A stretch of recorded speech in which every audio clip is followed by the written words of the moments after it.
네, 이제 오전 강좌 이어서 오후 강좌 진행하겠습니다. 우리 오전에 여호수아서까지 역사서 개요 거기에 여호수아서까지 보셨습니다. 그리고 난 다음에 이제 사사기입니다.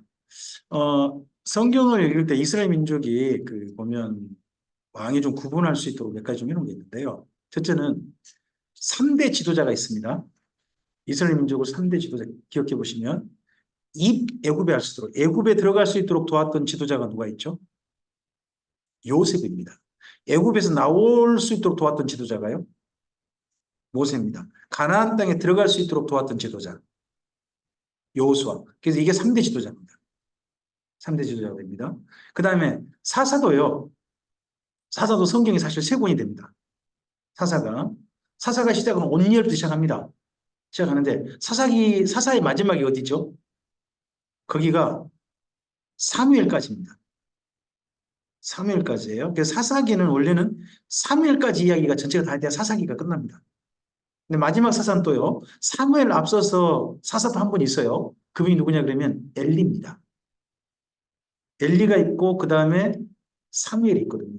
그래서 사사도 3사사 있고요. 그 다음에는 왕이 있죠.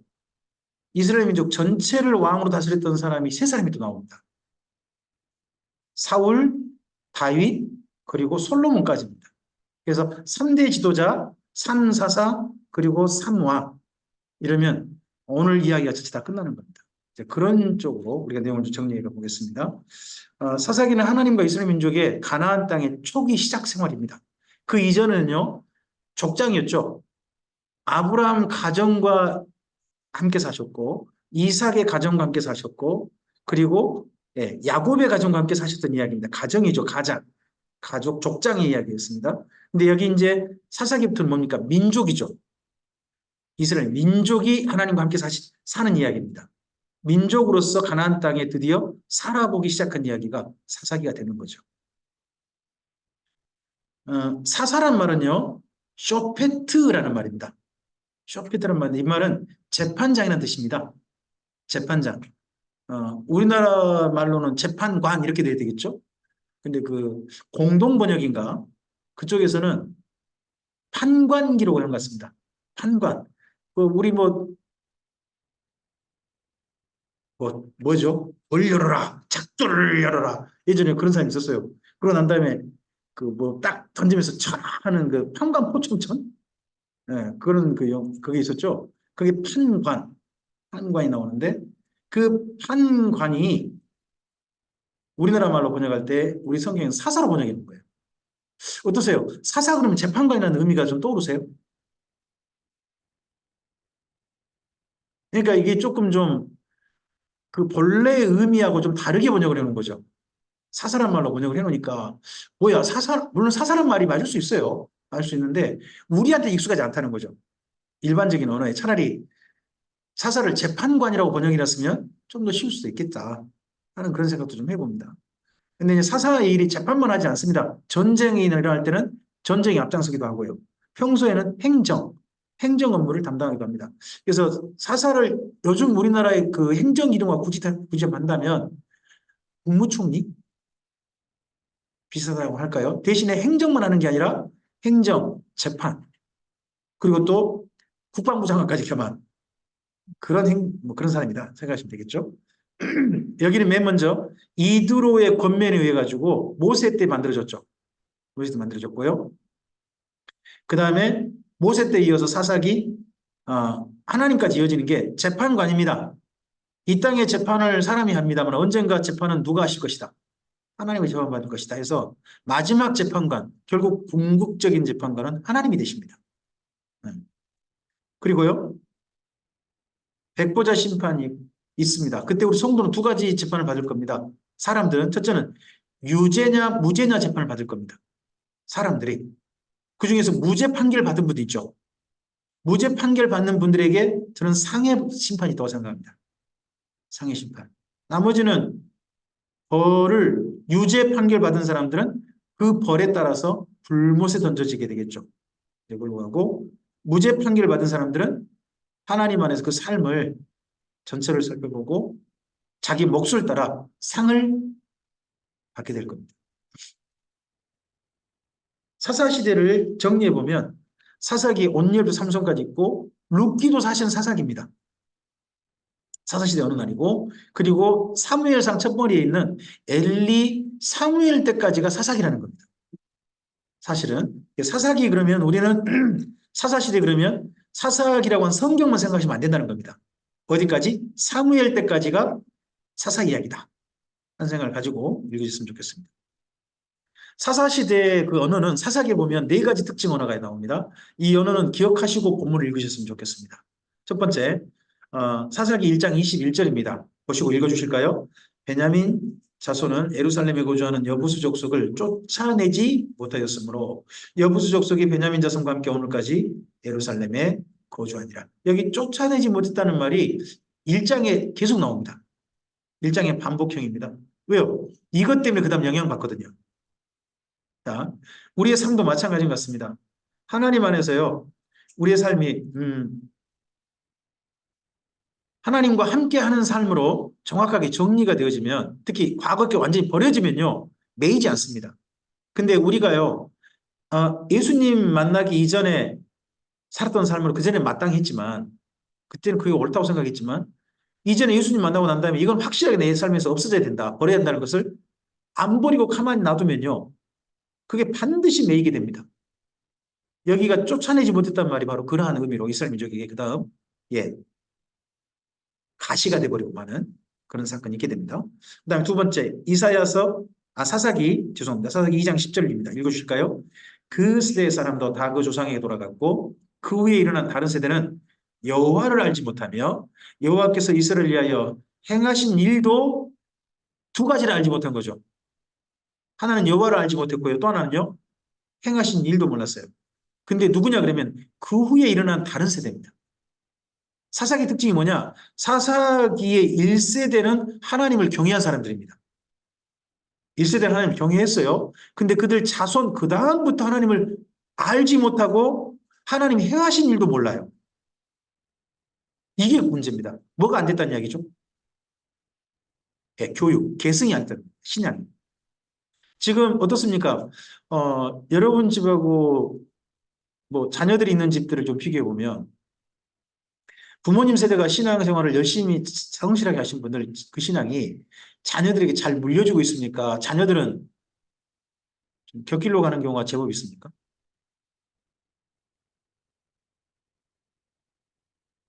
우리 집도 아이들이 5명이에요.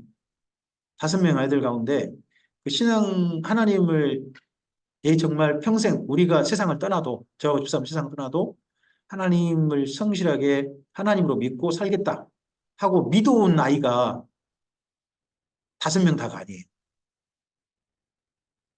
슬프게도. 제 과거 했던 삶의 영향도 있고 그런 게 있습니다.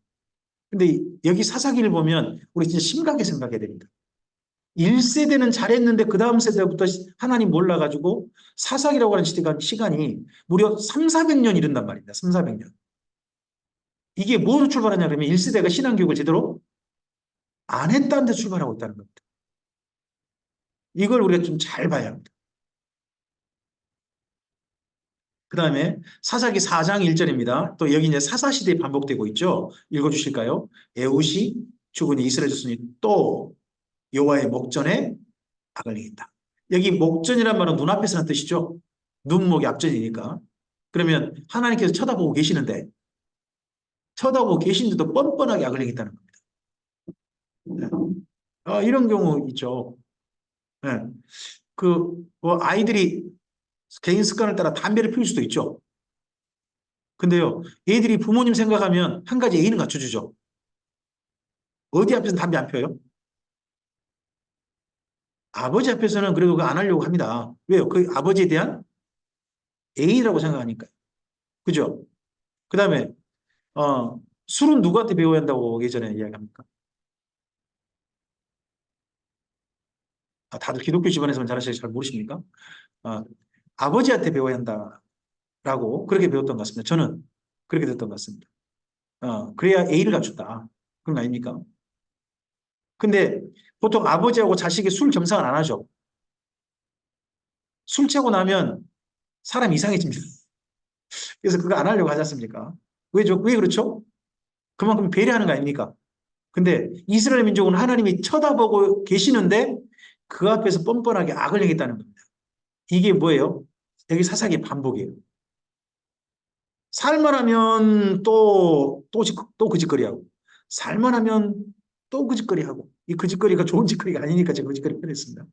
그런 삶으로 계속 반복하고 있더라. 이게 사사기 특징이고요. 그 다음에 사사기 17장 6절입니다. 사사기 전체를 종합하는 언어죠. 종합하는 표현인데요. 읽어주실까요? 그때에 이스라엘의 왕이 없었으므로 사람마다 자기 소견에 옳은 대로 행했더라. 이스라엘에 왕이 없었나요? 아니요. 사사시대는요. 여호와 하나님이 왕이십니다. 근데 사람들이 누구를 왕으로 인정하지 않는 겁니까? 여호와 하나님을 왕으로 인정하지 않는 겁니다. 그럼 누가 왕이 됩니까? 자기가 왕이 됩니다. 국가의 지도자가요. 나라를 잘 다스리면요. 그 지도하는 것을 국민들이 기꺼이 따라주고 합니다. 근데요. 국가 지도자가요. 내 마음에 안 들면 누가 대통령이 됩니까?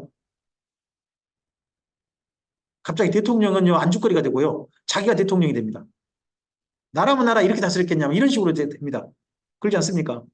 그런 것처럼 여기 사사기 시대에 하나님이 명색이 왕이신데 왕 대접을 못 받으시는 겁니다. 사람들이 누가 왕이 돼요? 지가 왕이 돼요. 자기 소견에 옳은 데 행하는 이런 슬픈 시대였다는 겁니다. 그래서 이 사사기 시대 네 가지 언어는 꼭 기억하시고 성경 세 권을 읽는 겁니다. 어디입니까? 사사기, 그 다음에 룻기, 또 하나 어디까지? 사무엘상 첫머리까지 이렇게 읽는 겁니다. 사사시대에 1장부터 3장까지의 중요한 표현이 있습니다. 여기는 사사시대 계략인데요. 두 가지 단어를 꼭 보시기 바랍니다. 첫째 뭐라고요? 쫓아내지 못했다. 그리고 또 하나 뭘 보시라고요? 경유한 사람이 있다는 겁니다. 1장 잘 읽어보세요. 3장까지 잘 읽어보시면 1세대는 경외합니다. 근데 그 다음 2세대부터 뭐라고요? 하나님을 알지 못했다. 그 다음에 3장부터 16절까지가 온니엘부터 삼손까지입니다. 온니엘부터 삼손까지. 여기에 특징은 두 가지입니다. 뭡니까? 하나님 목전에서 또 악을 행했다. 그런데 그런 이스라엘 민족에게 하나님 뭐 하셨다? 사사를 보내셨다. 그래서요, 사사기를 보면 이게 보입니다. 하나님은 이스라엘 민족을 사랑하고요.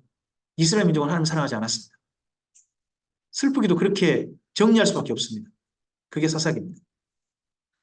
그 다음에 17장부터 21장입니다. 두 이야기 충평인데 결국 이 표현으로 정리할 수 있죠. 왕이 없으므로 자기 소견에 옳은 대로 행하더라. 이 두 사건이 바로 그런 게 보입니다. 하나님을 왕으로 인정하지 않아요. 자, 하나님을 왕으로 인정하지 않았던 사사시대 사람 대표적인 한 계층을 말해보세요. 하나님을 왕으로 인정하지 않았던 두 계층. 첫째는요, 그 집의 가장과 지도자들이에요. 또 하나 계층이 있는데요. 그들이 예, 부끄럽게도 레이지파예요. 레이지파를 하나님께서 곳곳에 흩으신 이유가 뭔가요? 지역에 함께 살면서 그들이 누구를 알도록 하나님을 알고 하나님을 배워서 하나님을 경외하는 삶 살도록 하기 위해서 지역에 레이인을 파송하셨어요. 하나님께서. 근데 레이인이 하나님을 알지 못하더라는 거죠. 레이인이 자기 속에 옳은 대로 행하더라는 거예요. 이게 사사시대 이야기입니다. 우리나라도 목회자가 몇 명 정도 됩니까? 대한민국 목회자가 몇 명? 저도 잘 모릅니다. 목회자의 수가 파악이 되기 어렵습니다. 어렵긴 해요. 근데 뭐 일반적으로 10만 원 훨씬 넘는다고 그럽니다. 목회자 수가 10만 명 훨씬 넘는다고 그래요. 그러면 그 목회자들이 하나님을 진실하게 경외하고 하나님 뜻을 따르는 저는 그런 목회자들이 대한민국에 가득하다면 저는 교회가 이 땅 하나님 믿지 않는 사람들로부터 싫은 소리 안 들을 거라고 저는 생각합니다. 목회자들이 하나님을 제대로 알지 못하고 내 생각에 옳은 대로 목회를 하셔버리고 그게 신앙생활을 가르치시니까 그게 교회가 문제가 터지는 거고 사사시대 같은 시대가 오는 거라고 저는 봅니다. 자, 사사기 보면 1장부터 2장엔요. 여호수아 그 이후입니다. 여호수아 그 이후. 근데 첫째 일을 할 때 지역적인 이제 정착하고 그런 일이지 않습니까? 누가 한다고요? 각자 알아서 합니다. 이걸 좋게 표현하면 뭐라고 그래요? 지파 자치주의라고 합니다. 그래서 나는 내일 한다. 그러니까 너는 너 일 해라. 나는 내일 한다. 서로 관심이 없습니다. 이게 좋은 제도긴 한데 또한 뭐가 문제입니까? 이기주의로 갈 수 있습니다. 이기주의. 이기주의. 우리나라에 지금 시급한데 만들지 못하는 게 있습니다. 그게 뭐냐 그러면 핵 폐기물 시설입니다. 이거 못 만들고 있는 거 아시죠? 가장 가벼운, 그나마 가벼운 핵 폐기물은 지금 경주에 만들어 놨습니다. 근데 진짜 폐기해야 될 핵 폐기물들은 지금 원자력 발전소에서 그대로 쌓이고 있습니다. 각 원자력 발전소에 쌓이고 있거든요. 한쪽에 좀 만들어가지고. 그거 어딘가 지금 얼른 묻어야 돼요. 처리해야 됩니다. 만약에 거기 사고 나버리면 일 납니다. 거기. 진짜 일 나는 겁니다. 근데 우리나라 그런 거 만들 시설이 있습니까? 없습니까? 못합니다. 왜 그러죠? 가령 여기 대전 한나라 우리가 대한민국 중심이니까 대전에다가 핵폐기물 시설 만듭시다 그러면 여러분 가만히 있겠습니까? 어떻게 하시겠습니까? 그걸 어떻게 받아들여요? 지역적이 그렇죠. 지난번 한번 언제 정부인가든가요? 그 이명박 정부 때든가요? 그때 한번 충청동 쪽 핵폐기물 시설 한번 좀 만들자 했다가 뭐 크게 한번 난리 난 적이 있었던 것 같은데 한번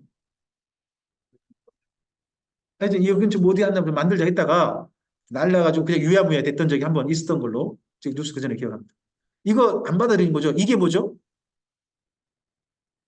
이게 좋게 말하면 좋은 거지만 안 좋게 말하면요. 이걸 뭐 님비 현상이라고 표현하죠. 내 지역은 좋은 것만 와야 돼. 안 좋은 거 못 받으래. 이게 지역 이기주의라 그렇게 표현하는 거죠. 그 다음에 1장, 2장에서는 나름 열심히 해요. 근데 그때 할 일을 못 하는 거예요. 그때 했어야 할 일이 뭐냐 그러면 쫓아냈어야 해요. 이걸 그때 했어야 돼요. 초창기 때. 근데 못 해놓으니까 이게 두고두고 문제가 발생합니다. 쫓아내지 못하였다. 어. 우리도요, 우리 때 지금 해야 할 일이 있습니다. 지금 해야 할 일 반드시 했어야 되는데 못하면 어쩔까요? 그게 언젠가 반드시 골마 터져 나옵니다. 그러지 않습니까? 그 다음에요, 교육이 부자다 보니까 1세대하고 2세대가 확실히 달라져 버립니다. 하나님의 경애가 1세대에서 그냥 막혀버렸습니다. 2세대로 흘러가지 않습니다. 결국 그게 사사기의 슬픈 역사의 시작이 되고 말았습니다. 우리 때도 어떻게 보면 신앙교육이 지금 이 자리에 오신 분들 저도 슬픈 게 대전에서 성서 왔는데 지금 우리 평균 공부하신 평균 연령이 슬프게도 상당히 높습니다. 그렇잖아요. 이게 점점 우리나라 교육이 문제라고 생각합니다. 우리 여러분 교회는 어쩐지 모르겠는데요. 우리 교회 같은 경우도 코로나 이전에 주일학교 어린이가 우리 15명을 했거든요. 젊은 세대 가정이 제법 있어가지고. 근데 젊은 세대 가정이 코로나 이후에 교회를 가보고서, 어, 우리 교회도 함께 모이는 건 좋지만 지역에 너무나도 사람이 필요하더라 싶어가지고 젊은 세대 가정 몇 가정을 파송을 했어요. 그랬더니 지금 이제 우리 교회 주일학교 어린이가 7명 남았어요. 학생부가 현재 4명이에요. 근데 내년 되면요. 학생부가 2명으로 줄어요. 2명이 고3이거든요. 청년 올라가 버리면 학생부가 2명 줄어요. 근데요. 더 슬픈 건 뭐냐 그러면요. 우리 교단 광주에 있는 저와 같은 교단에 교회가 21개 교회인데 21개에 그나마 학생이 있는 교회가 8개 교회밖에 없어요. 이게 슬픈 현실이에요. 아니 성도가 500명 넘게 출석하는데 거기가 학생이 15명도 안 되겠네요. 예전에는 어쨌냐 그러면요. 어른들 한 100명 모이면요. 주일학교 어린이나 학생들이 그보다 훨씬 많이 모였잖아요. 예전에는. 근데 이제는 그렇지 않아요. 이제는 어른들이 한 300명 모이잖아요. 그러면 주일학교 어린이가 겨우 30명 모일까 말까요? 엄청 줄어버렸어요. 이게 지금 대한민국 기현상이 되고 있어요. 신앙이 쉽게 말하면 물려지지 않고 있는 거죠. 흐르지 않고 있어요. 저는 사사기가 그래서 우리 대한민국에 정말 필요하다고 생각해요. 왜냐 그러면 지금 사사기가 그 이스라엘 민족이 가나안 땅 정착한 한 2, 300년? 400년은 안 되는 것 같아요. 그 정도 사이 이야기거든요. 지금 우리나라 교회가 지금 정착한 지가 몇 년이죠? 150년이가 됐잖아요. 150년? 그럼 딱 어느 시대냐 그러면 사사기예요. 이때 신앙이 제대로 물려주면 우리는 사사기 같은 시대를 안 만날 거예요. 그러나 신앙이 제대로 물려지지 않으면 결국 대한민국 교회도 사사기와 똑같은 일들이 벌어지겠죠. 그래서 저는 사사기가 우리 교회들에게 상당히 좀 중요하게 읽어야 될, 우리 시대를 다시 한번 비교해 보면서 읽어야 될 성경이지 않냐. 저는 그런 생각을 갖습니다. 근데 사사시대에 그러다 보니까 이제 악이 악순환합니다. 이게 참 슬픈 거예요. 좋은 일이 계속 선순환 된다는 건 정말 좋은 건데요.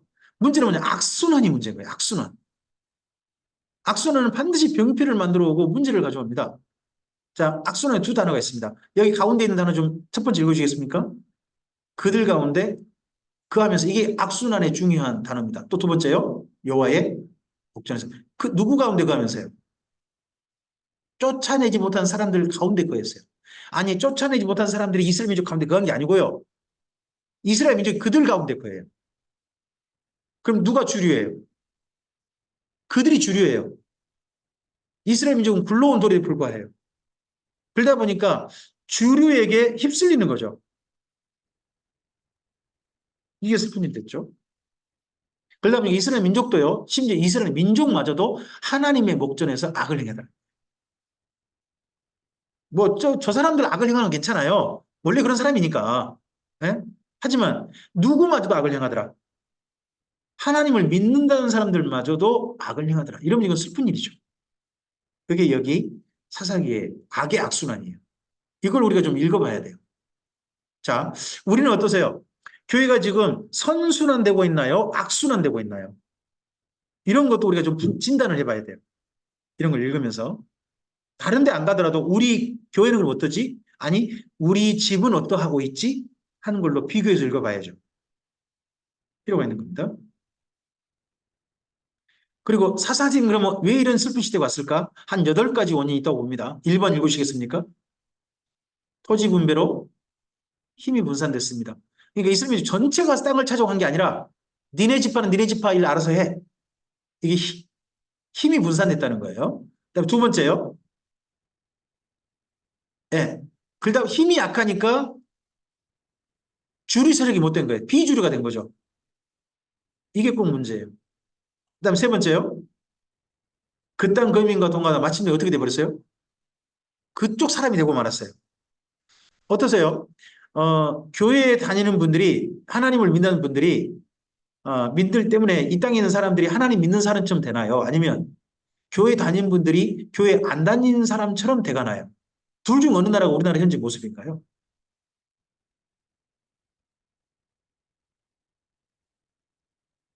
한번 좀 고민해 볼 만한 부분이 여기 사사기인 거죠. 그다음 네 번째입니다. 읽어주실까요? 구원 역사의 목격자들이 별세했다는 거예요. 이분들로 하시면 당연합니다. 우리 어디가 죽죠. 근데 문제는 뭐냐? 이분들이 돌아가시기 전에 자기들이 가진 신앙을 그 다음 세대에게 물려주지 못했다는 게 문제죠.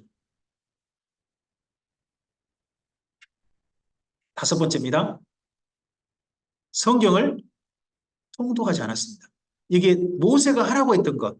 너희가 7년에 한 번은 초막절에 성막에 모여서 온 이스라엘 전체가 듣고 좀 배워라. 하나님 경외한 거 배워가서 너희가 그렇게 살고 자녀들한테도 그렇게 가르쳐 달라고 하는 말씀이 전혀 실천되지 진짜 해야 할 일을 안 한 거죠. 진짜 해야 할 일. 제가요 이번에 그 그제 목요일 날 광주 과학기술원 대학교에 가가지고 그 신우의 교수님들 모임에 가서 설교할 기회가 있어서 설교를 하고 왔어요. 저 교수님들에게 해가지고 굉장히 기대가 컸어요. 광주에서 과학기술원 그러면 그래서 제일 실력이 좋다고 하는 분들 모였을 것 같고 그러니까 신앙생활, 더더욱 신우회로 모인대요. 신우회 누구만 오셨느냐? 거기 교수님들만 오셨어요. 학생들 신우회가 아니고 교수님 신우회 거기 간 거예요. 거기 갔으니까 저는 기대가 컸어요. 야, 이 교수님들 얼마나 성경을 열심히 봤을까? 교수이면서도 신앙생활 하다니 이분은 얼마나 성실하게 신앙생활 하셨을까 하는 기대를 가지고 갔다가 제가 놀라고 왔어요. 아, 교수님들은 자기 분야에 열심히신 것뿐이겠구나. 아니, 제가 우리나라 이단에 박사나 이런 사람들이 이단에 열심히인 거 제가 이해가 안 됐거든요. 저 이제 만민중앙교회 아세요? 거기에 박사들 많이 다닌 거 아세요? 그리고 문선명 통일고 아시죠? 거기에 박사들 많은 거 아세요? 요즘 조금 좀 살짝 좀 문제 살짝 들쑥하고 있는 저기 뭐 신천지 말고 JMS라고 아세요? 정명석? 그쪽을 도와주는 사람들이 우리나라에 경찰, 군인들이 포진돼 있어요. 그래가지고 이번 재판 받을 때 경찰들이 거기 엄청나게 정보 줘가지고요. 재판 대처할 수 있도록 준비해 줬다는 거 아니에요.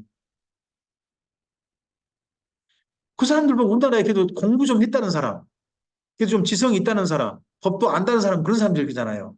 근데 어디 갔냐 그러면 이단에 가 있는 거예요. 근데 이번에 가서 제가 뵙고서 좀 느꼈던 게, 아, 이분들이 자기 분야의 전공은 열심히 하시는 건 맞는데 성경을 제대로 공부한 적 없으신가 보다 하는 생각을 정말 하게 됐어요. 혹시 여러분 시편에 성전으로 올라가는 노래라는 부분이 있는 거 아시죠? 성전으로 올라가는 노래가 왜 있죠? 왜 성전으로 올라가는 노래라는 제목으로 붙어 있나요? 그게 바벨론 포로 귀환 자들이 곳곳에 세상에 흩어져 살면서 절기 때에 예루살렘에 오거든요. 예루살렘에 오면 그 예루살렘 밑에서부터 올라가는 길이 한 네 군데 돼요. 네 군데 길인데 그중에 제일 많이 가는 길이 여리고에서부터 예루살렘 올라가는 길이에요. 그러면 여리고가 해발 마이너스 200m고 예루살렘이 해발 800m 보니까 1000m를 가야 돼요. 그렇게 가는 길을 혼자 가는 게 아니라 대부분 가족이 와요. 쫙 먼데 가족들이 와요. 뭐 페르시아 곳곳에 살고 있거나 헬라 곳에 살고 로마 곳에 살고 있는 사람들이 오는 거예요. 오면 그 사람들이 짐을 바리바리 싸가지고 와서 6월절부터 오순절 날까지 한 50일 이상을 거기 그 땅에 머물다 가요. 그러면요, 그 재물은 성전 살 수 있어요. 환전되고 하니까. 하지만 자기들이 거주할 그런 비품들은요, 바리바리 싸가지고 오는 거예요. 애들까지 데리고. 그러면 여리고부터 해가지고 예루살렘 올라가는 데까지는 시간이 얼마나 걸릴까요? 1000m 간다면 여러분과 홀몸으로 얼마나 가겠어요?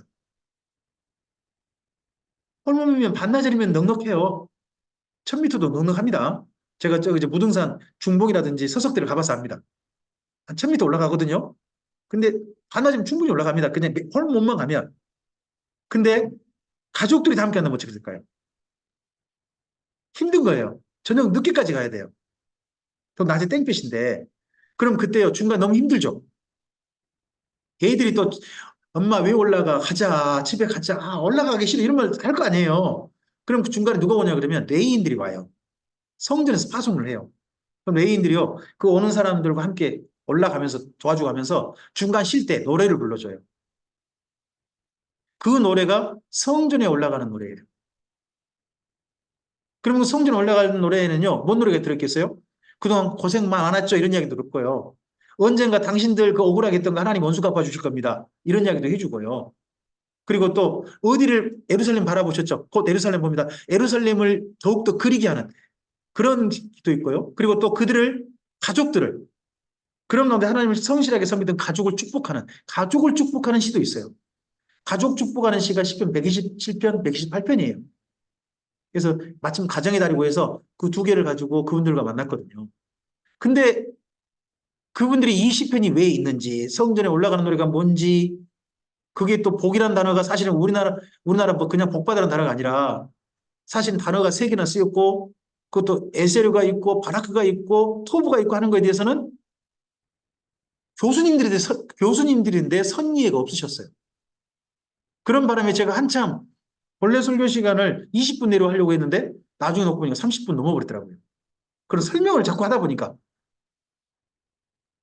근데 교수님들께서 들으시면서, 하는데, 그냥 멈출 수가 없는 게 그냥 그럼, 조금 더 이거 좀 자세히 좀 알 수 있도록 좀 도와드려야 돼 싶어서 좀 한 거죠. 제가 그분들 보면서 느꼈던 게 있어요. 교회는 안 나가신 분도 있더라고요. 근데 신우의 모임은 뭐예요? 그럼 신앙생활을 하나님 진실하게 믿는 분들이라는 뜻이잖아요. 더더구나 교수로서 했다면 우리나라의 공부는 끝까지 가보신 분들이잖아요. 근데 신앙에서 성경 교육은 제대로 받은 적이 없는 거구나 하는 걸 이번에 봤어요. 우리나라의 성경 교육, 교회에게 정말 해야 할 일이 이건데 어떤 분이 그런 이야기 하더라고요. 교회가 다 하는데 성경 공부만 안 한다. 제가 또 거기 교수님한테 들었거든요. 그 교회에서 혹시 이거 성경 공부 이런 공부 배우는 프로가 없으세요? 했더니 저희 근처에서 가장 큰 교회 중에 한 곳이에요. 한 1,000명 모이는 교회거든요. 제적이 그렇게 돼요. 근데 그 교회 교수님 한참 생각하더니 말씀하시더라고요. 교회 프로그램 많은데요. 성경 공부 프로그램 없네요. 이런 얘기를 또 슬프게도 들어야 됐어요. 이게 사사기 같은 거죠. 성경을 통독하지 않았다. 이게 예사 문제가 아니라는 거예요. 그다음에 여섯 번째입니다.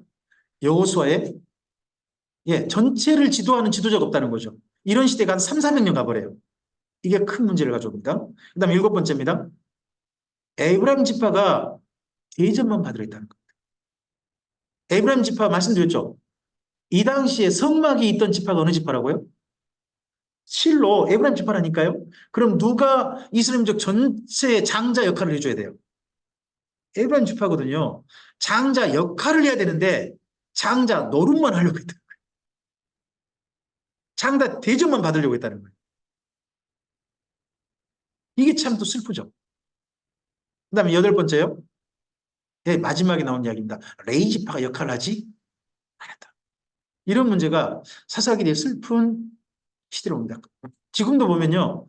이게 한 가지 문제가 아니죠. 이런 문제가 전체가 복합이 돼가지고 터져버린 게 사사기대 시대가 됩니다. 교회가요. 한두 개 문제만 있다면 절대 교회가 종교 암흑기로 가거나 그런 시대는 없다고 저는 생각합니다. 근데요. 교회 문제가 다중적으로 폭발해버리잖아요. 중첩중첩 되잖아요. 그럼 반드시 큰 사건으로 나타날 수 있다. 이것은 사사기를 통해서 우리가 보여주는 분명한 교훈입니다.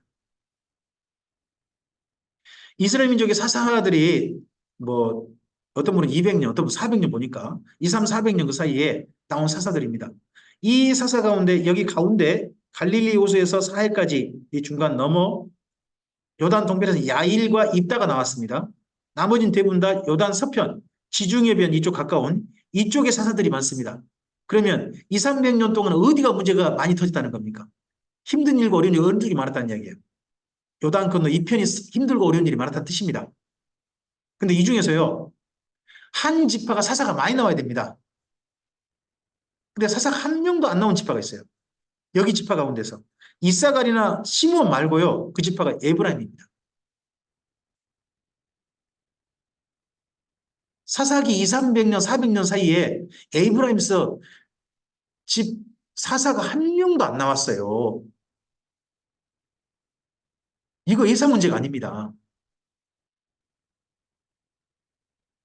이것도 자세히 좀 봐야 되는 거예요. 그리고 사사는 온니엘에서 삼손까지인데요. 맨 처음에 첫 번째 사사 온니엘 에후 두 번 아니요. 뭔가 좀 부족해요. 온니엘은 지지하는 가문이 없어요. 말씀드렸잖아요. 갈렙, 온니엘은요. 비주류예요. 비주류. 비주류인데 거기에서 좀 중심을 차지한 거예요. 사실 지금 윤 대통령도 원래 비주류였죠. 그쪽이 비주류였지 않습니까? 근데 이번에 이제 조금 자기 색을 좀 구축하려다 보니까 좀 갈등이 좀 일어났잖아요. 그런 것도 있는 거고 그런 게 있습니다. 저 반대쪽에 민주당도 마찬가지죠. 원래 비주류였던 사람이 지금 현재 대표로 되는 거잖아요. 그죠? 그러다 보니까 문제가 터지는 거죠. 항상 이게 온일입니다. 에후는요, 왼손잡이로 나옵니다. 여기 왼손잡이란 말은요, 잘 보시면 왼손잡이라는 뜻만 있는 게 아니라 사실 오른손에 장애가 있다는 뜻입니다. 손이 말라버린 거예요. 손이 못 쓰는 사람이에요. 그런 사람이 에후였습니다. 그리고 이 시대가 남자 주도 시대입니까? 여성 주도 시대입니까? 남성이잖아요. 근데 누가 사살을 해요? 두보라. 그럼 두보라를 사실 따르는, 인정하는 사람이 그렇게 많지 않은 겁니다. 사사로 인정한 사람이. 이런 것도 좀 문제가 되죠. 다 그 시대에 좀 아쉬운 사사 첫 번째가 나옵니다. 그리고 므낫세 두 사사가 있습니다.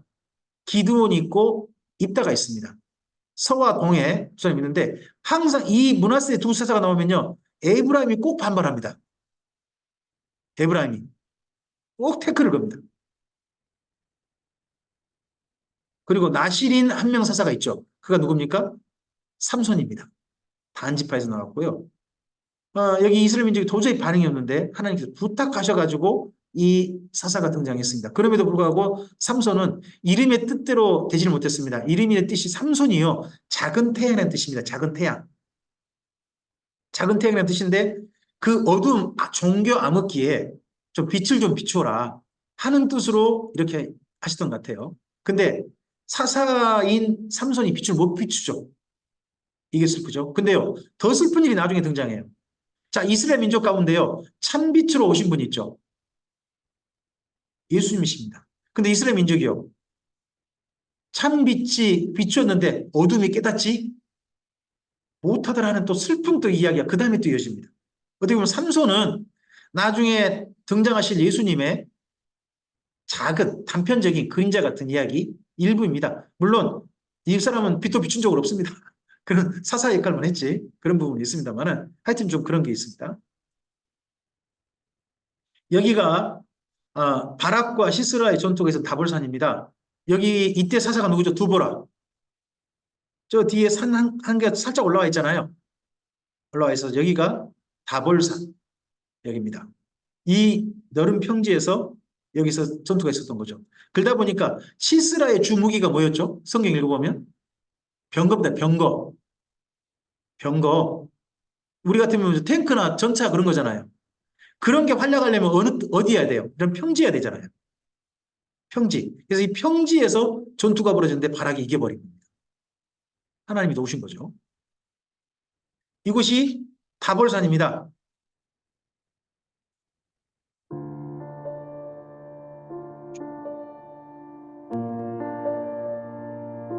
이 두 분이 드론을 띄워서 영상을 찍은 것 같습니다.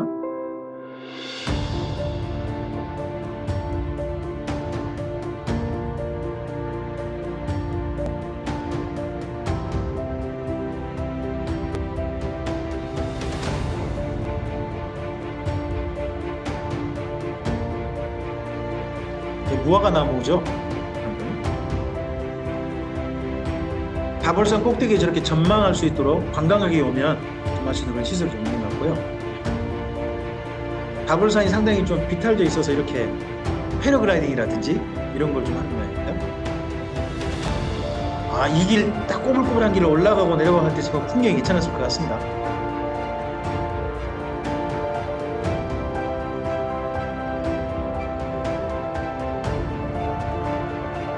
예수님께서 이 다볼산에서 변화하셨다 하는 이야기도 있습니다.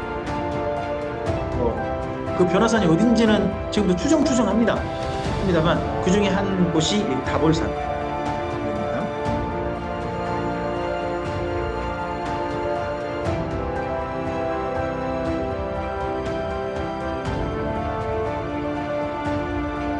저는 다볼산을 간 적이 없습니다. 그래서 이렇게 인터넷상에서만 열심히 좀 찾아보고 합니다. 인터넷상에서 보시면 이런 영상 많이 올라와 있습니다. 다볼산 같은 거. 이제 그 다음에 여기 사사 가운데 우리 유명한 분이 기드온이죠. 기드온과 300명이 물을 마셨던 곳 여기가 하롯셈입니다. 여기 길보아 산이고요. 길보아 산 자랑 옆에 이쪽이 이스라엘 평원이거든요. 그쪽에 하롯셈이 있습니다. 하롯셈. 여기에서 개처럼 물을 핥았던 사람 300명. 그들을 이곳에서 하죠. 길보아 산에서 자살했던 사람 혹시 기억나십니까? 사울이 이곳에서 자살하죠. 네. 여기가 하루샘입니다. 하루샘은 여기 길보산에서 이쪽에서 물이 흘러나오는, 그래서 이곳에 국립공원으로 되어 있더라고요. 혹시 하루샘 다녀오신 분 계십니까? 저만 안 다녀온 게 아니군요. 그럼 좀 자신 있게 이야기하겠습니다. 제가 먼저 봤으니까. 음.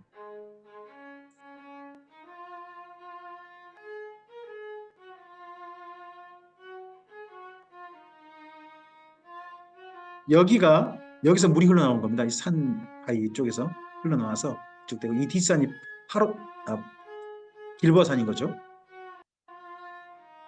앞에가 이렇게 그 물이 흘러나온 시내가 있어서 나무가 심겨져 있고 공원이 조성되어 있는 게 보입니다.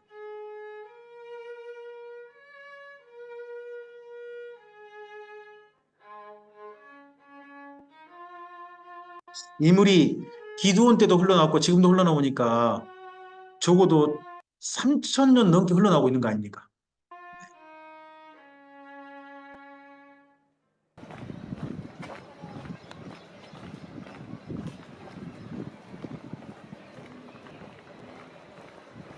여기 가보면서 느낀 건데요. 여기 땅은 확실히 우리나라 땅이 훨씬 좋습니다. 적과 꿀이 흐르는 땅은요, 대한민국 땅이지 제가 봐서는 가나안 땅은 아닌 것 같습니다. 물이 저 안에서 이렇게 나오고 있는.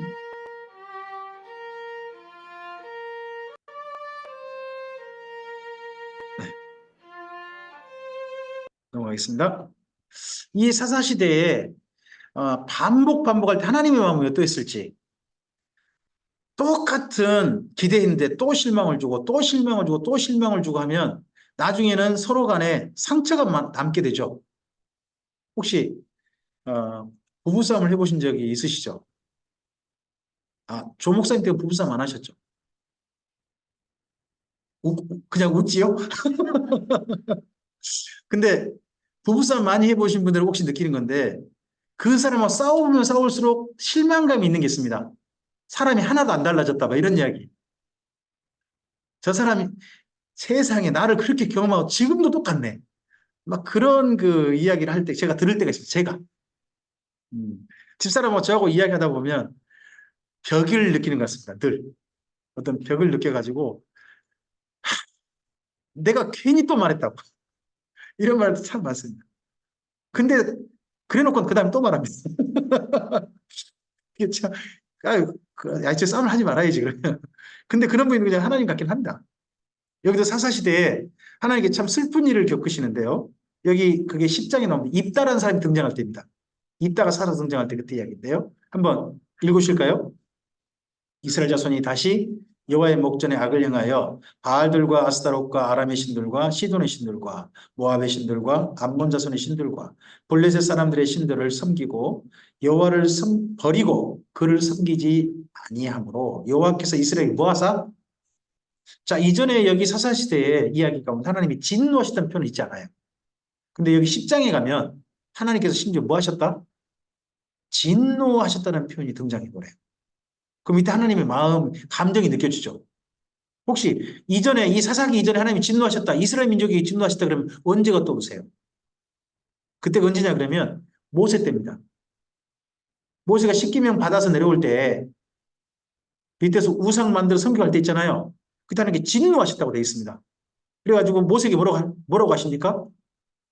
내가 너 한 사람 되고 다시 시작한다. 저것들 싹 죽여버린다. 막 이렇게 하실 때가 그때 진노하셨다는 표현이 나와요. 근데 이때 또 진노하다는 표현이 또 나오는 거예요. 하나님의 감정이 어떤지 보이죠? 그 다음에 읽어주실까요? 블레셋 사람들의 손과 암몬 자손의 손에 그들을 파심해 그들이 여단강 저쪽 길르앗에 있는 아모리족 속에 있는 땅에 있는 모든 이스라엘 자손을 쳤으며 18해 동안 억압하였답니다. 근데 그 다음 표현 암몬 자손이 또 무엇을 건너서, 자 여기 보세요. 여단강 저쪽 길르앗에 있다고 그러죠. 여기 그럼 여단 동편에 있는 두 지파 반, 거길 먼저 괴롭힌 거예요. 근데 거기서 멈추지 않고 거기 18해 동안 억압하면서 심지어 어디까지 건너와서 요단강 건너와서 요단강 서편에 있는 그쪽 땅들로 점령해가지고 이 누구랑 싸워요? 제일 중심지예요. 어디예요? 유다, 베냐민, 에브라임이면 이스라엘 땅, 이스라엘 민족 중심지 지역이에요. 거기를 대상으로 싸울 정도로 아모리 족속이 강력해진 거죠. 그래서 이스라엘의 공고가 심했다는 겁니다. 자, 이러할 때 계속요. 이스라엘 자손이 여호와께 부르짖어 이르되 우리가 우리 하나님을 버리고 바알들을 섬김으로 주께 범죄하였나이다 하니 여호와께서 이스라엘 자손에게 이르시되 내가 애굽 사람과 아모리 사람과 암몬 자손과 블레셋 사람에게서 너희를 구원하지 아니 지난 시간을 이렇게 하셨죠. 하나님께서 또 시돈 사람과 아말렉 사람과 마온 사람이 너희를 압제할 때 너희가 내게 부르짖음으로 내가 너희를 그들의 손에서 구원하였거늘. 그 다음 읽어주세요. 너희가 나를 버리고 다른 신들을 섬기니 그러므로 내가 다시는 너희를 구원하지 아니하리라. 하나님께서 이스라엘 민족에게 다시는 내가 너희한테 뭐 해주나 봐라 이런 얘기 하신 게 처음 나왔어요. 근데 슬픈 건요. 이 다음에 여러 번 나와요. 하나님께서 다시는 하신 게 여러 번 나와요.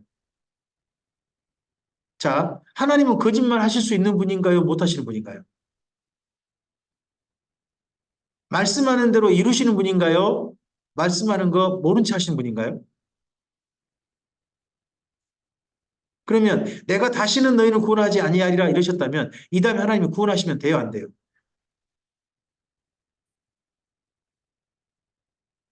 아, 거짓말 못 하시잖아요. 그럼 다시는 구원하지 마셔야지.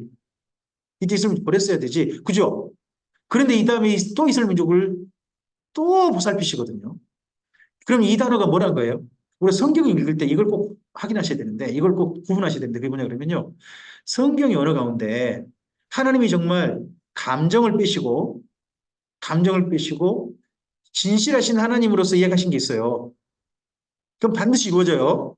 그런데요, 어떤 표현은요, 하나님이 감정을 담아서 하신 이야기가 있어요. 감정적 언어가 있어요.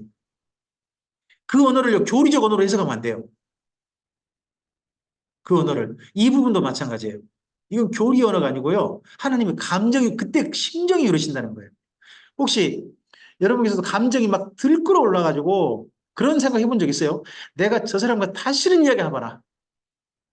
내가 저 사람과 또 이야기하면, 예, 내가 사람이 아니다. 그 다음 또 사람이 아닐걸요?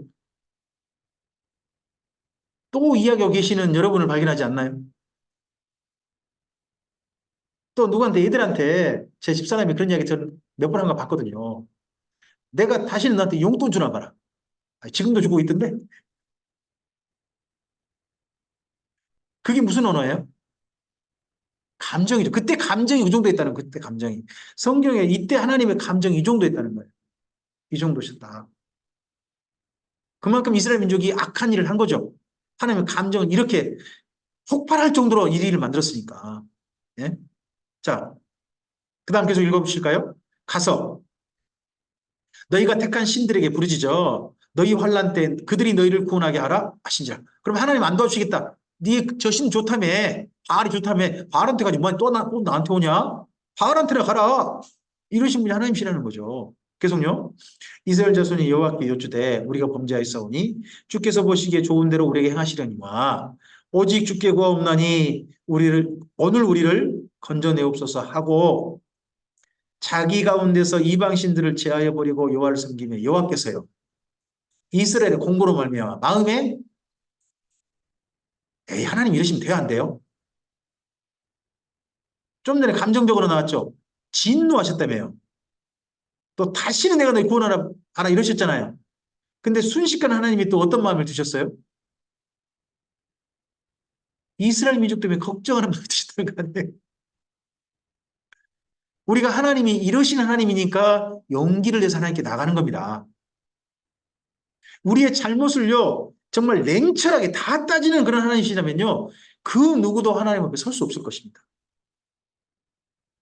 물론 이런 걸 이용해가지고 내가 이번 또 죄 지어도 다음에 또 봐주겠지, 이번도 봐주겠지, 이런 사람은 진짜 나쁜 사람인 거고요. 하지만 하나님은 그런 나쁜 사람임에도 불구하고 하나님은 이런 분이시라는 겁니다. 그러니까 우리가 용기를 낼 수 있다고 저는 생각합니다. 하나님께 나아가려는 용기를. 자, 그 다음에 이야기가 17장에서 21장이죠.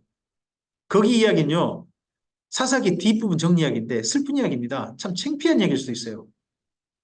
어, 미가라는 사람 집에요. 미가 어머니가 돈을 도둑 맞았다네요. 은을 엄청나게 잃어버렸대요. 예? 근데 은 2천 개인가 잃어버렸는데 그 가져가 버린 누가 가져갔는지 모르지만 그 사람을 막 저주를 하고 있는 거죠. 가져간 놈은 여호와께서 가만두지 마시기를 했는데 그 소리를 자꾸 어머니가 하니까 어느 날 미가가 어머니한테 왔다는 거 아니에요. 어머니한테 와가지고 어머니 이상하게 어머니 돈이 저한테 있어요 하고 가져왔어요. 그 어머니가 조주한 사람이 누가 된 거예요? 아들을 조주한 사람이 됐잖아요. 근데 그 바람에 어머니가 급하게 너는 여호와께 복 받길 원한다. 너는 여호와께 복 받길 원한다 그러면서 하나님을 위하여 여호와 하나님을 위하여서 내가 은을 따로 구분할게. 이 돈 중에서. 그래가지고 여호와께 바칠게. 그럼 이 바친 것 때문에 누가 좀 봐주시기를. 하나님이 자기가 조주한 거 대신 물리쳐 주시고 자기 아들한테 복 주시기를. 돈으로 여호와를 살려고 하죠.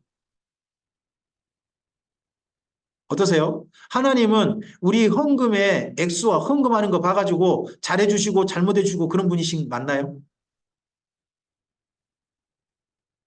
일단은 여기 미가의 어머니가 그렇게 하나님한테 그렇게 구슬리려고 해요. 하나님은 어떻게 해가지고 이걸 좀 바꿔보려고 돈으로 해결해 보려고 하는 거죠. 근데 돈을 바쳐서 뭘 만들어요? 여호와를 위하여 은신상을 만들어요.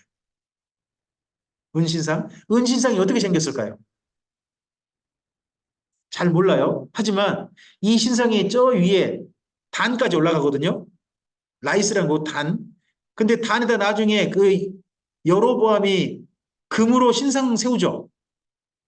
북이스라엘 초대 왕이 그 신상이 모양이 어떻게 생긴 신상이에요? 송아지예요. 그러니까 단에 있었던 그 신상은 은 400개로 만든 그 신상은 아무리 봐도 송아지였을 거예요. 근데 여기 미가의 집에서 만든 송아지는 은으로 만들었고 나중에 여로보암은 좀 더 고급재료 뭐 금으로 만든 거예요. 그래서 하나님은 원치 않으시게 송아지가 몇 번 되세요? 아론이 만들어 버렸죠. 또 미간의 집이 만들고요.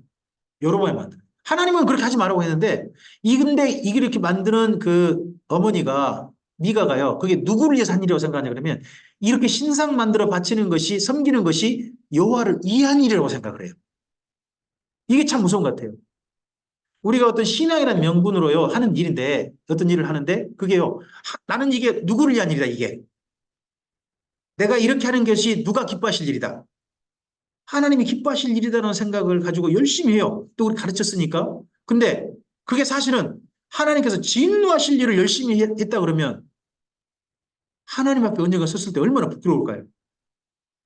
저는 제가 그런 일을 할 수 있다고 생각해요.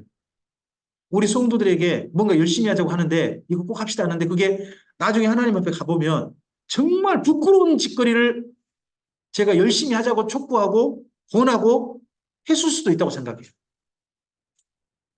이 집이 바로 그래요. 신앙이 이렇게 돼요. 그랬을 때요. 이 집에 한 사람이 찾아와요. 그 사람이 누군가요? 레인이에요. 레인이 찾아오니까 자기 집 제사장으로 삼아요. 그러면요. 레인이 좋아요. 미간의 집에서 이제 함께 살게 됐어요. 거류하는데 집 떠돌고 있는데 살게 해주시니 고맙잖아요. 그러면 그 레인이라면 신앙생활을 제대로 가르쳐야 될까요? 아니면 그대로 하게 해줘야 될까요? 전 레인이 가장 먼저 미가 집에서 해야 될 일이 뭐냐? 하나님을 섬기는데 하나님 섬길 때 이 신상 만들어 섬기면 안 됩니다. 저 신상 없애시고요. 신상 없애는 걸 하나님 좋아하십니다. 그렇게 하나님을 신상 없이 하나님을 좀 섬기시죠. 이걸 가장 먼저 권하고 그렇게 지도해야 될 사람이 누굴까요? 레인 아닐까요? 근데 레인이 그 집에서 그냥 제사장으로 사는 것 자체가 고마운 거예요. 전혀 안 고쳐요. 그러다가 이 집에 누가 다녀가요? 또 단지파가 다녀가요. 단지파가 다녀가다 저 위에 북쪽으로 아이스 물어봤어요. 그 신상을 섬기는 그 제사장한테 레인한테 물어봤어요. 어떻게 여호와께서 우리 갈 길을 인도하실 것 같냐? 그랬더니 평안히 가라. 여호와께서 너희 길을 인도하실 것이다. 누구의 이름으로 해줬어요? 저 신상이 하나님 그렇게 해줄 거라 하니까 이들이 올라가다 라이스라는 도시를 발견했어요. 이게 누구 덕분이다? 여호와 덕분이다. 근데 그 여호와가 어떤 여호와? 미간의 집에 있던 그 신이 참 영험하다. 신령하다. 그러니까 우리가 저 도시 올라갈 때는 어떤 신 모시고 가자. 미간의 집에 있는 저 신 우리가 모시고 가자. 그럼 우리를 이 도시를 만나게 주신 그 신께서 우리를 도와줄 것이다. 신상을 가져가는 건 도둑질에 가는 겁니다. 강탈에 가요. 그랬을 때도 중간에 이 레인이 또 뭐합니까? 청빙을 받았죠. 아, 미간의 집 말고 우리 지파 제사장 하라고. 어. 어떻게 우리 구 목사님과 조 목사님께 한 교회에서 한 3, 400명 모이는 교회인데 담임 목사라 오시라 하면 가시겠습니까? 안 가시겠습니까?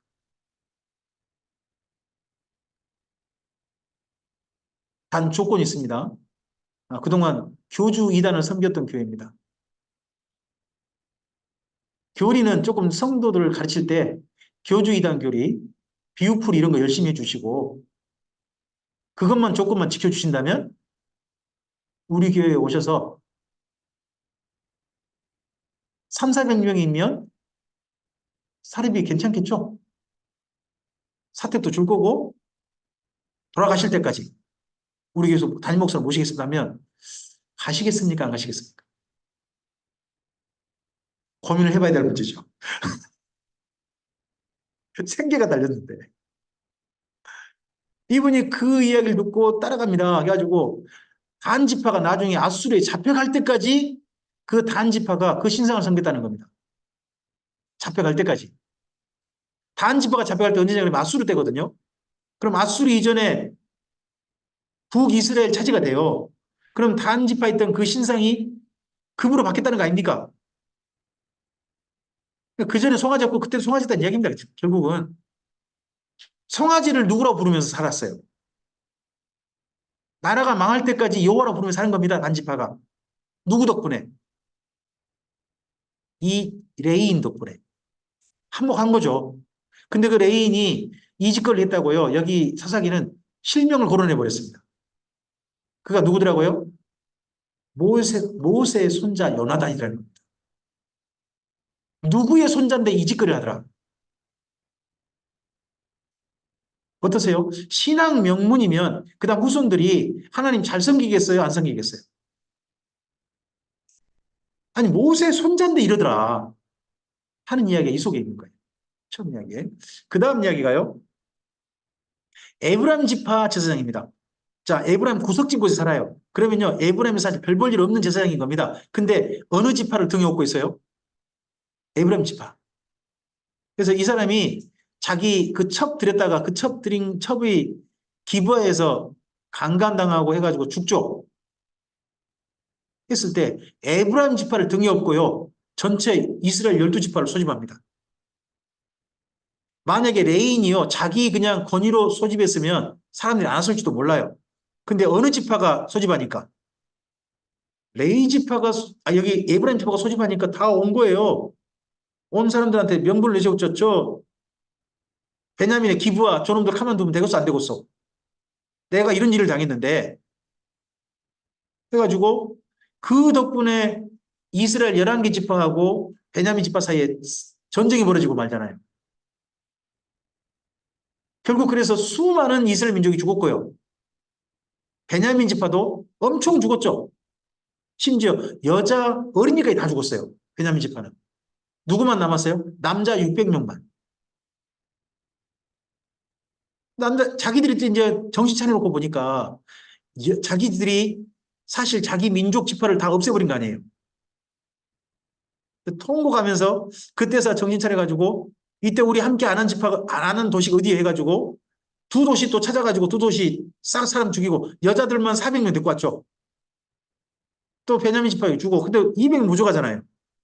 이게 부족하니까 실로에 가면 실로에서 그 에브라임 지파 실로에서 절기 때 와서 춤추는 여자들 있으니까 그때 그 여자들 너네 한 200명만 보쌈해 가라 해가지고 겨우 베냐민 지파가 그 다음 이어갔다는 거 아니에요. 자, 베냐민 지파가 이 정도 일을 당했으면 나중에 사울왕이 왕이 될 때 있잖아요. 왕이 될 때 베냐민 지파의 수가 몇 명이나 될까요? 수가 굉장히 적었을 거예요. 다른 지파에 비하면. 그러니까 하나님께서 일부러 베냐민 지파 사람을 초대 왕으로 부르신 까닭은 좀 거기 있다고 봐요. 사람 의지하지 말고 누구만 바라봐라. 하나님만 바라봐라 하는 그런 거에 또 생각합니다. 근데 그때 그걸 또 더 사람을 의지하는 핑계거리를 만들어버릴 줄 어떻게 알았겠습니까? 결국 그러다 보니까 하나님께 나중에 사울을 왕으로 세운 걸 후회하셨다는 얘기가 원래 의도한 것과 전혀 다른 그런 일이 나타났다는 거죠. 네. 자, 여기까지가 사사기 이야기입니다. 근데요, 사실 우리 성경은 사사기로 끝나 있습니다만은 이스라엘 민족 현재 유대교의 사사기는 다릅니다. 유대교 사사는요, 사사기와 룻기가 붙어 있습니다. 한 권이에요. 그러니까 뒤에 에피소드 있죠. 사사기 시대를 뒤에를 정리하는 에피소드, 그게 세 개인 거예요. 하나는 미간의 집, 그 레이지파 이야기 있죠.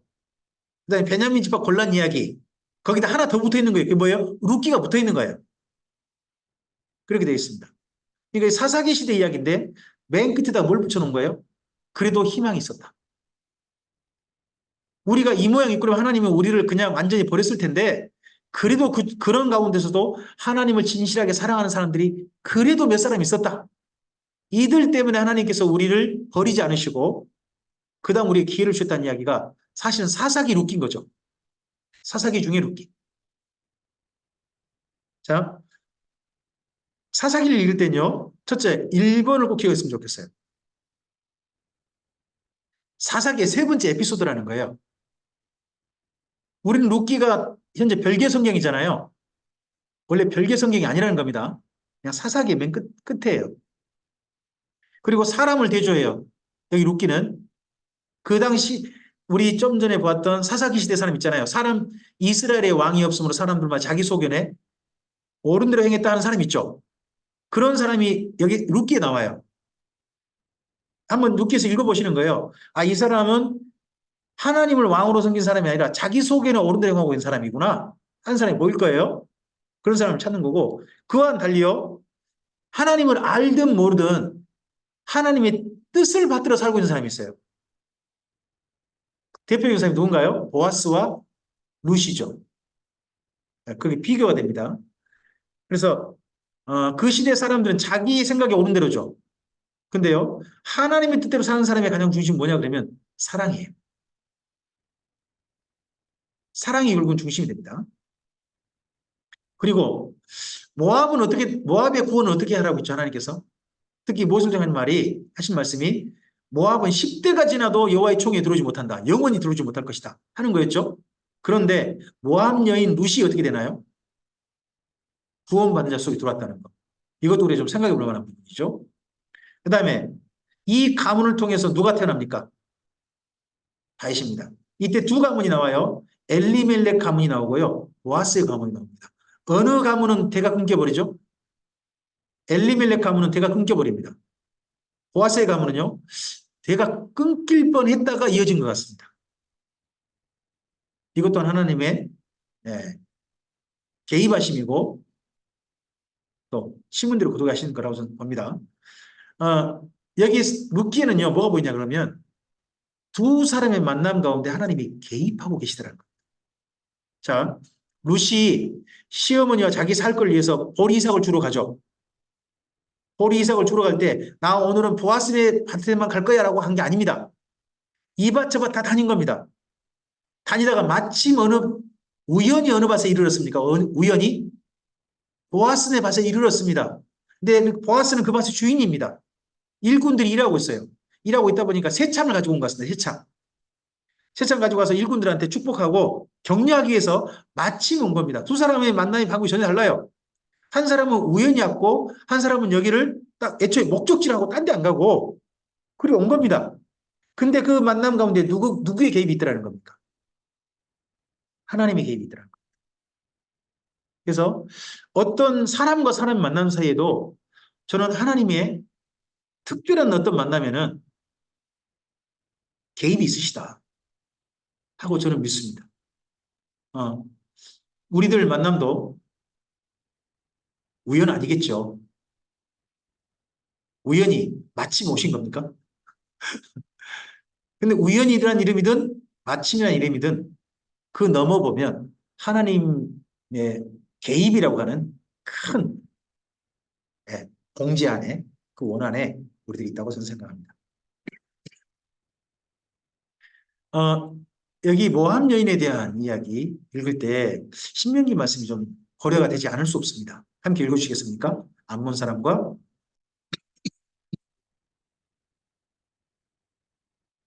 그들에게 속한 자는 10대뿐 아니라 영원히 여호와의 총에 들어오지 못하리라.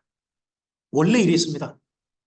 원래 특히 모함 여자들이 이스라엘 민족을 깨어가지고 음행하게 하고 우상 숭배하게 만들지 않습니까? 물론 발람이라는 사람이 중간에 깨를 낸 겁니다만은 그 사건 때문에 이런 표현이 있었습니다. 그럼에도 불구하고 모함 여인 룻이 하나님께 다가오니까 하나님은 거절하지 않으셨다는 거예요. 우리 좀 전에 사사기 기억나시죠?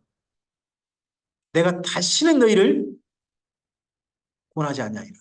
하지만 그런 하나님께 다가오는 이스라엘 민족을 하나님 거절하지 않으셨다는 거예요. 어떻게 보면 우리의 삶이란 기회인 것 같습니다. 신약성경은 선언합니다. 모든 사람은 다 하나님의 진노 아래 있다는 겁니다. 진노의 대상이란 겁니다. 그럼 그대로 살면 어떻게 되겠습니까? 진노를 실제로 만나게 되겠죠.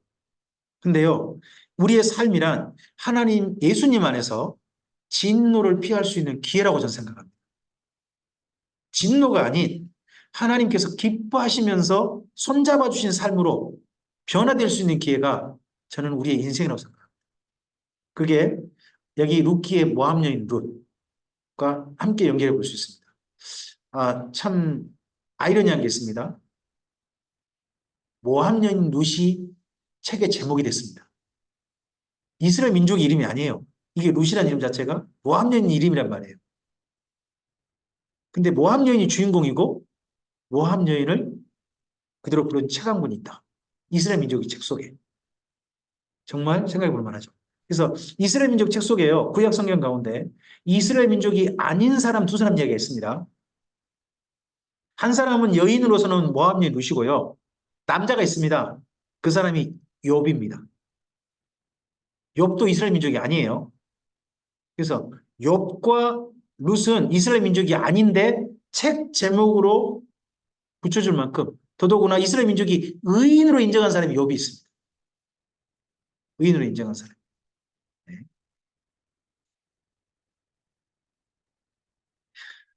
여기 룻기를 읽을 때는요. 이 방식을 추천합니다. 그 제목이 좀 어려울 수 있어요. 이거 우리에게 좀 낯선 언어일 수 있습니다. 키아즘이라는 겁니다. 키아즘. 인터넷 검색을 해보시면 다 나와요. 키아즘 하고 검색을 해보세요. 그러면 나오는데 이게 비교 대조 방법입니다. 다른 말로 비교 대조 방법으로 작은 문구를 만드는 거 보고는 자문이라고 부릅니다. 마샥. 자문이라고 그러고요. 이걸 한 문장, 큰 글, 그렇게 읽을 때는 키아즘이라고 해요. 키아즘이라고 해요. 두 개를 비교 대조하는 겁니다. 가령 이 다음에 이제 사무엘상 천문에 가면 엘리집하고 엘가나 집을 비교 대조해줘요. 엘리집 이야기하고 그 다음 이어서 엘가나 집 붙입니다. 엘가나 집 이야기하고 그 다음에 엘리집 이야기 또 붙여요. 그 다음에 또 엘리집 이야기가 나온다. 그 다음에 또 엘가나 집 이야기 붙여요. 비교 대조서를 읽으라는 겁니다. 그런 식으로 글이 구성되어 있는 게 키아즘이라고 하는데 룻기가 그러합니다. 룻기가 비교 대조해요. 자, 1장에 베들레헴에 기근이 들었죠. 근데 2장에 가면요. 기근이 끝났습니다. 비가 왔어요. 비가 안 온 거죠. 비가 오니까 봄에 뭐 할 수 있어요? 추수할 수 있죠. 그래서 보리 추수하는 날이 왔습니다. 비교 대조죠. 그 다음에 엘리멜렉 집은요, 기근이 들어가지고 베들레헴을 떠나죠. 떠나죠. 여기는요, 부자예요, 제법. 부자인데 자기 재산 손상되는 거 싫어가지고, 손실받는 거 싫어가지고, 잠깐 떠났다가 오지 하는 거예요. 근데 떠나지 않고 끝까지 베들레헴 사람 돌보고 있는 사람이 누구예요? 그가 보았어요. 자기 집에 사람들 고용해가지고, 자기만 먹고 사는 게 아니라, 다른 사람, 베들레헴에 있는 사람들을 먹여 살리고 있는 사람이 누구냐 그러면, 보았은 거죠. 맞추고 우리나라 같으면 누굴까요? 경주 최부자? 그런 사람이 보았은 거예요. 엘리멜렉은 자기 재산 축날까 봐 딴 데 간 사람이에요. 그리고요, 저는 이렇게 보는데, 자기 생각에 옳은 대로 행하는 여자가 나오는데 그 사람이 저는 나옴이라고 봅니다. 저는 그렇게 읽습니다. 의견이 다를 수 있습니다, 저랑. 의견이 다를 수 있는데, 저는 그렇게 보고요. 근데 하나님의 뜻대로, 하나님이 정말 원하시는 대로 살고 있는 사람이 이스라엘, 여기 유대 여인 나옴이잖아요. 무슨요? 모함 여자예요. 모함 여자인데 하나님 뜻대로 행하고 있더라는 거예요. 두 여인이 비교돼요. 두 여인이. 비교됩니다. 그리고 3장, 4장을 가보면요. 나오미는 계산하고 있습니다. 누구 이야기를 듣자마자. 보아스 이야기를 들었습니다. 듣자마자 계산해가지고 처리하죠. 거기다가 또 이때 그 나오미의 집에 그게 엘리멜렉 집에 갈 때 부동산은 하나도 안 팔고 갔거든요. 부동산은 그대로 있는데 문제는 뭐냐? 나오미가 이제 부동산을 자기 땅을 어떻게 농사를 질 수가 없는 거죠. 지을 수 없으니 자기 친척한테 땅을 넘겨야 돼요. 땅을 넘기는데 그때 넘길 때 등장한 사람이 아무개입니다. 아무개의 성이 뭐죠? 아? 이름이 무개입니까? 아무개가 뭐예요? 익명 처리해 준 겁니다. 이스라엘 민족이 익명 처리해 줬어요. 근데 이와는 비교되는 나오미와 비교된 사람이 루시고 그리고 아무개와 비교된 사람이 누굽니까? 보았습니다. 보았는데 아무개는 맨 처음에 자기가 그 엘리멜렉 집 자기 집 거 될 수 있다 그러니까 내가 그럼 물을게. 내가 전부 다 가져갈게. 했다가 나중에 여기 룻하고 결혼해가지고 룻을 통해 아기 태어나면 당신이 가져간 거 그대로 자식한테 물려주세요. 라고 그 자리에서 이야기하는 거 이게 원래 법이에요. 그 법대로 하세요 했더니요. 이 사람이 뭐라고 하냐. 내 재산에 소리 날까 봐 나는 못하겠다 이렇게 해요. 그러면 원래 이 땅을 무르는 제도 있잖아요. 땅을 무르는 친척이 후손이 없어가지고 땅을 어떤 사람이 가져갔다 후손이 생기면 다시 물려줄 때 중간에 책임졌던 땅을 가져가 줬던 사람은 사실 손해가 막심인 거예요. 첫째 땅을 가져갈 때 값을 지불해야 되죠. 땅값 지불해야 되잖아요. 거기다가 조금 있다가 후손 생기면요. 땅을 값을 받지 않고 그냥 줘야 돼요. 이게 무슨 제도죠? 친척이 봤을 때 친척이 그냥 그대로 주는 제도 이거 뭐라고 그래요? 이걸 보고 희년이라고 해요. 희년에 제 주인한테 돌려주라는 거거든요. 그 돌려줘야 돼요. 그러면 중간에 그 친척은 후손이 생겨버리면 자기는 뭐예요? 돈은 돈대로. 또 밭은 또 자기가 그 사이 또 갖고 와야 되죠? 밭대 되게 하고 또 그 다음에 남은 거 시키는 줘야 돼요. 또 애기 나면 그 애기도 자기 애기 아니죠? 그 집안 애기가 되잖아요. 그러다 보니까 아무개는 이리저리 아무리 생각해봐도 자기한테 뭐밖에 없다고요? 손해밖에 없다는 거죠. 안 맡으려고 하는 거죠. 그와 달리 누구는 보아스는 이걸 다 맡으려고 하는 겁니다. 자, 하나님께서 누구에게 마음이 있으시고 누구를 이쁘게 보신지가 보이죠. 지금도 우리는 어떤가요? 우리나라의 그 민법이 바뀌었어요. 이번에 저 헌법재판소를 통해서 바뀐 게 있는데요. 그 우리나라에 그런 분들이 있었잖아요. 어떤 집에 그 자녀가 열심히 일해가지고 재산을 남겼어요. 근데 그만 먼저 세상을 떠났어요. 그러면요. 이혼 아주 오래돼가지고 애 버리고 떠났던 그분이 와가지고 자기도 뭐라고 친척이 해가지고 재산 그거 있잖아요. 재산 가져가려고 그런 거 있잖아요.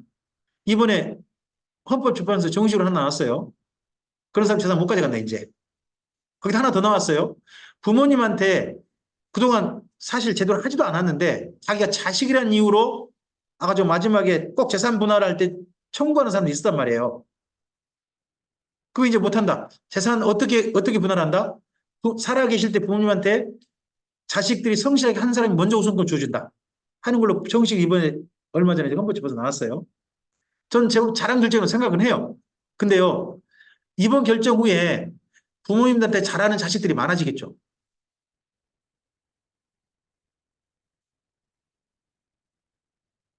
자주 찾아뵈는 자식들 많아지겠죠. 자주 찾아뵈는 이유가 뭘까요?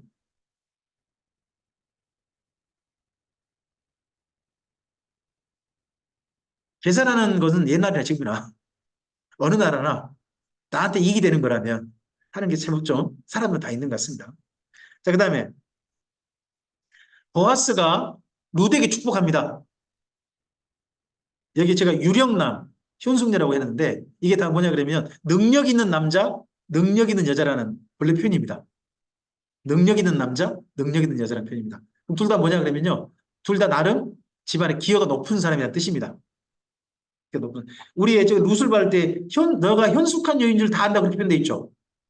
현숙하다 그러면 무슨 어떤 여인이 떠오르세요? 아, 딱 우리 사모님 같으신 분? 뭐 우리 안 목사님이나 우리 또 사모님 같으신 분? 아. 근데 현숙한 원래 여기 성경 표현은 현숙한 여자라면 집에서 조용히 곱게 우아하게 계시고 집안일 잘하는 여인이 원래 아니고요. 능력 있는 여자라는 뜻입니다. 집안 식구를 먹여 살리는 사람, 살리는 여인이라는 뜻입니다. 사실 루시 누구를 먹여 살리고 있죠? 자기 시어머니를 먹여 살리고 있잖아요. 그러다 보니까 루덱에 네가 현숙한 여인이다 이렇게 표현한 거지. 우리나라가 말할 때 그 현숙이란 말은 조금 현명하고 정숙하다 뭐 그런 의미하고는 달라요. 근데 또 그 베들레헴 사람들을 먹여 살리는 능력 있는 남자 있죠. 그 남자가 누굽니까? 보아스 아닙니까? 그래서 서로 간에 쌍방 간에 축복하는 게 나옵니다. 능력 있는 남자 보아스가 루덱에 축복하고요. 능력 있는 여자 룻이 보아스에게 프로포즈 합니다. 프로포즈 할 때 두 사람이요 같은 단어를 씁니다. 그게 뭐냐 그러면 여호와의 옷깃 아래에 머물려 하는 이 표현 있죠. 여호와의 날개 아래 머물려 너희가 하나님께서 복을 주시기 원한다 이렇게 말하잖아요. 그 날개 아래가 옷깃이거든요. 옷자락이에요. 근데 이 옷자락이라는 표현을요 룻이 프로포즈 할 때 그대로 씁니다. 남자가 여자한테 프로포즈 해야 됩니까? 여자가 남자한테 프로포즈 해야 됩니까? 먼저 하고 싶으면 하시면 됩니다. 여긴 여자가 프로포즈 했습니다. 룻이 뭐라고 프로포즈 하느냐?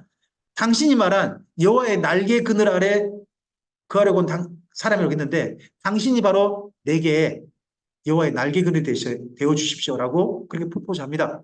당신의 옷깃 아래 저를 살게 주십시오. 하는 그런 표현 쓰잖아요. 같은 단어입니다. 두 사람이 같은 단어 쓴 거 봅니다. 그리고 엘리멜렉 집은 말론과 기론해가지고 자식들이 있죠.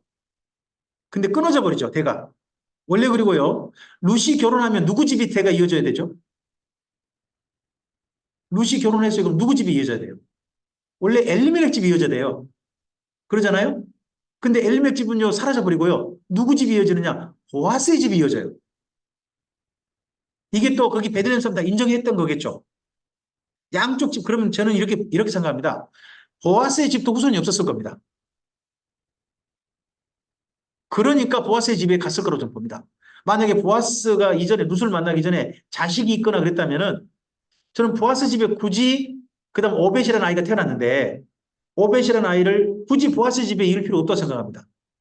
엘리멜렉 집을 이어야죠. 근데 두 집 다 자손이 없다 보니까 그렇다면 보아스의 집으로 해도 된다 하는 것이 인정됐기 때문에 그래서 저는 오벳이 보아스의 대를 그다음 이었을 거라고 봅니다. 자, 이어지는 보아스 가문은 이어지고 보아스 가문에서 마침 누가 등장합니까? 다윗까지 등장하는 이야기가 있습니다. 여기가 베들레헴입니다. 베들레헴은요 유대인이 안 삽니다. 이슬람 민족이 안 살아요. 베들레헴은 팔레스타인 사람이 삽니다. 그래서요 베들레헴 들어갈 때 검문 받고 들어갑니다. 들어갈 때 반드시 뭐가 필요할까요? 여권 제시해야 됩니다. 나올 때 또 뭐 제시해야 될까요? 여권 제시해야 됩니다. 그 버스 안에요. 총창 군인들 올라옵니다. 쭉 쳐다보고 갑니다. 그 사람들과 눈을 마주쳐 보기가 영 글더라고요. 근데 다 쳐다보고 다닙니다. 쳐다보고 나오는데, 여기 베들레헴은 예수님이 태어나신 곳이든 어떻든 간에, 현재 이스라엘 민족이 살고 있지 않는 도시라는 거. 그런 곳입니다. 이곳에 가면 두 개가 있을 거라고 생각합니다. 목자들이 들판에서 양을 치다가 천사를 만났죠. 거기가 여길 거라고 봅니다. 베들레헴 들판. 여길 거라고 봅니다. 그래서 이쪽 한 들판 정도에 어디가 있을 거고, 그리고 어느 집에 그 예수님께서 태어난 마국간? 사실 마국간이 아니죠. 예수님 태어나신 곳이 마국간입니까? 양울입니까? 아니면 노새 당나귀간입니까?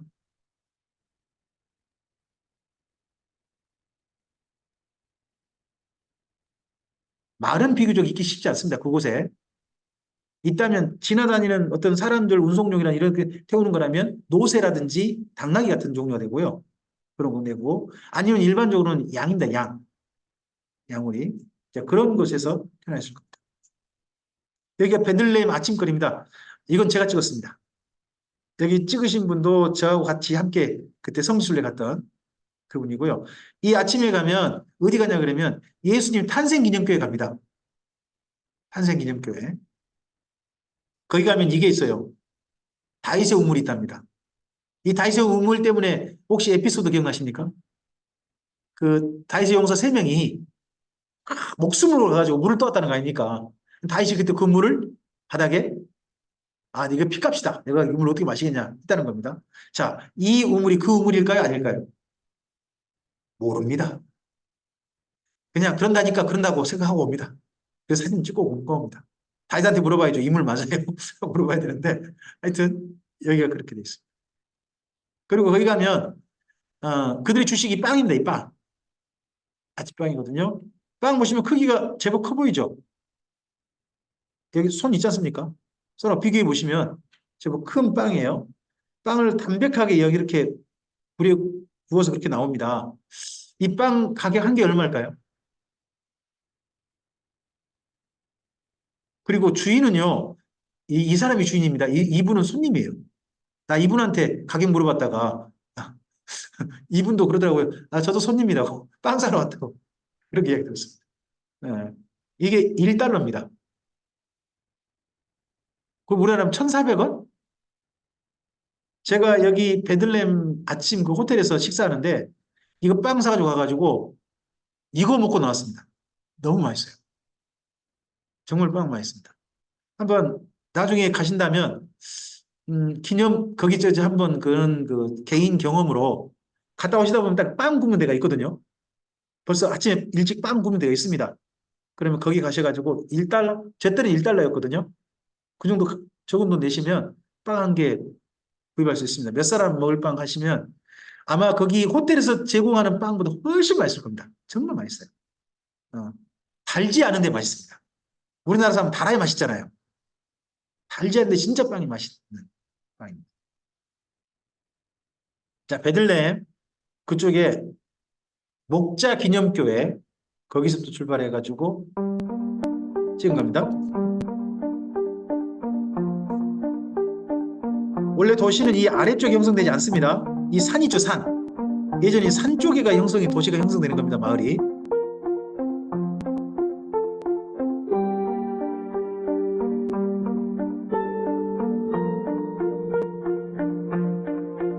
저는 이쪽 목자 기념교회라든 이쪽은 가본 적이 없습니다. 가본 적이 없어서 그냥 인터넷상에서만 검색을 좀 했습니다.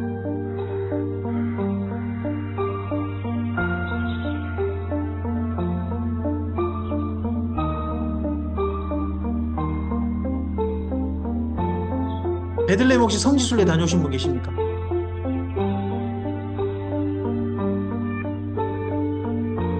대전팀이 한번 성지순례 한번 좀 생각해 보셔서 시간 되시면 한번 좀 다녀오셨으면 좋겠네요. 서로 함께 팀을 이루셔서. 네.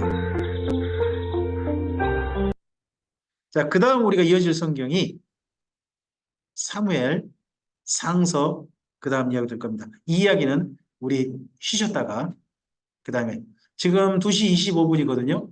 이제 우리 2시 50분에, 20분 쉬는 거니까 2시 50분에 그 다음 강좌 이어가도록 하겠습니다. 네, 감사합니다.